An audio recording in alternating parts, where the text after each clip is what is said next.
Hello everyone, welcome back to the channel. In today's video, I'll show you how to sign up for WiseCut step by step so you can start editing your videos without any confusion.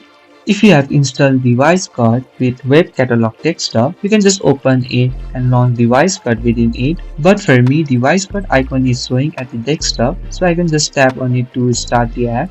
You can also open the WiseCut directly in your web browser. Once the app loads, you will land on the welcome or home page. At the top left corner, you will see a profile-like icon. Tap on it.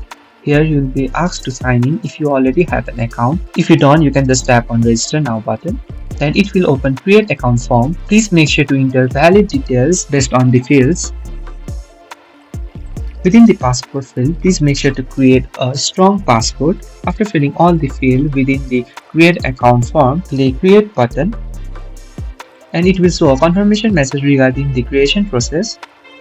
After successfully creating the account, you will be given a confirmation message regarding that the account is created. Just follow the on-screen instruction. You can just script and explore on your own. And that's it. You can now see and use the WiseCut dashboard where you can upload videos, start AutoCAD editing while adding caption and background music. So this is how you can successfully sign up for WiseCut after installation. If you find this video helpful, please do not forget to like and subscribe to the channel. Thank you for watching and I will see you in the next video.